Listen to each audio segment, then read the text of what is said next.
Hi friends, ಎಲ್ಲರಿಗೂ ನಮಸ್ತೆ. Welcome back to my YouTube channel Shilpa Nagashree. Friends, ಎಲ್ಲರೂ ಹೇಗಿದ್ದೀರಾ? ಚೆನ್ನಾಗಿದ್ದೀರಾ ಅಂತ ಅಂದ್ಕೊಂಡಿದ್ದೀನಿ. ಫ್ರೆಂಡ್ಸ್, ಇದು ನಮ್ಮ ಮನೆ ಹತ್ರನೇ ಇರುವಂತಹ ಸನ್ನೇಶ್ವರ ಸ್ವಾಮಿಯ ದೇವಸ್ಥಾನ. ಇಲ್ಲಿ ಯಾವುದೇ ಅರ್ಚಕರಿಲ್ಲ, ಇಲ್ಲಿ ನಾವೇ ಪೂಜೆ ಮಾಡಿ ಹೋಗೋದು. ಒಬ್ಬರು ಅಜ್ಜಿ ಇದ್ದಾರೆ.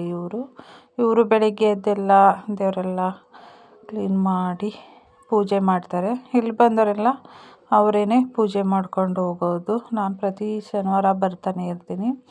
ಈ ಮಂಟಪ ಆಂಜನೇಯ ಸ್ವಾಮಿನ ಪ್ರತಿಷ್ಠಾಪನೆ ಮಾಡೋದಕ್ಕೆ ಈಗ ಹೊಸದಾಗಿ ಕಟ್ಟಿದ್ದಾರೆ. ಹಾಗೆಯೇ ಪಕ್ಕದಲ್ಲಿ ಕೂಡ ಹಳ್ಳಿ ಮರ ಇದೆ. ಇಲ್ಲಿ ಸುತ್ತ ಕೂಡ ನಾಗರ ಕಲ್ಲುಗಳ ಪ್ರತಿಷ್ಠಾಪನೆ ಮಾಡಿದ್ದಾರೆ. ದೇವಸ್ಥಾನ ಅಂತೂ ತುಂಬಾ ಚೆನ್ನಾಗಿದೆ, ವಿಶಾಲವಾಗೂ ಕೂಡ ಇದೆ. ಮತ್ತು ಆಂಜನೇಯ ಸ್ವಾಮಿ ನೆಕ್ಸ್ಟ್ ವೀಕು ಪ್ರತಿಷ್ಠಾಪನೆ ಇದೆ ಅಂತ ಹೇಳ್ತಾ ಇದ್ದರು. ಈಗ ಆಷಾಢ 3ನೇ ಶುಕ್ರವಾರ ನೀವು ಬಂದಿಲ್ಲ ಕೂಡ ಅಂತ ಹೇಳ್ತಾ ಇದ್ರು. ನಮಗೆ ಗೊತ್ತಾಗಿಲ್ಲ, ಅವತ್ತು ಪೂಜೆ ಇತ್ತಂತೆ, ನಾವು ಬಂದಿಲ್ಲ. ಅಜ್ಜಿ ಹೇಳ್ತಾ ಇದ್ರು. ಮತ್ತು ನೆಕ್ಸ್ಟ್ ವೀಕು ಪ್ರತಿಷ್ಠಾಪನೆ ಇದೆ ಆಂಜನೇಯ ಸ್ವಾಮಿದು, ಬನ್ನಿ ಅಂತ ಹೇಳ್ತಾ ಇದ್ರು.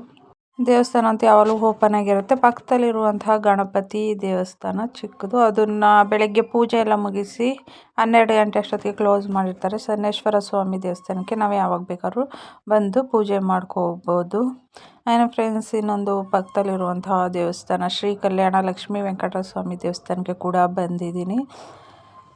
ಎರಡು ದೇವಸ್ಥಾನಗಳು ಕೂಡ ಅಕ್ಕಪಕ್ಕನೇ ಇರುವುದು. ಮೊದಲು ನಾನು ಸನ್ನೇಶ್ವರ ಸ್ವಾಮಿ ದೇವಸ್ಥಾನಕ್ಕೆ ಹೋಗಿ ಆಮೇಲೆ ಈ ದೇವಸ್ಥಾನಕ್ಕೆ ಬರ್ತೀನಿ.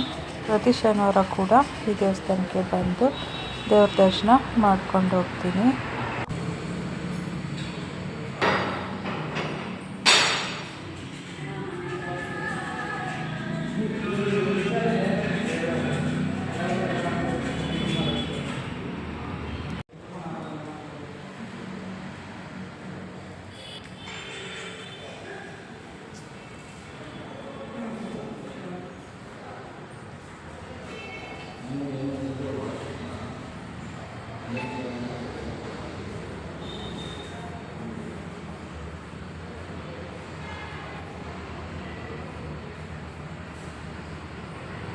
ದೇವ್ರ ದರ್ಶನ ಎಲ್ಲ ಮುಗಿಸ್ಕೊಂಡು ಹೊರಡ್ತಾ ಇದ್ದೀವಿ. ಇಲ್ಲೇ ಕೂಡ BP ಶುಗರ್ ಎಲ್ಲ ಟೆಸ್ಟ್ ಮಾಡ್ತಾಯಿದ್ರು, ಕೆಲವರು ಮಾಡಿಸ್ಕೊಂಡ್ರು.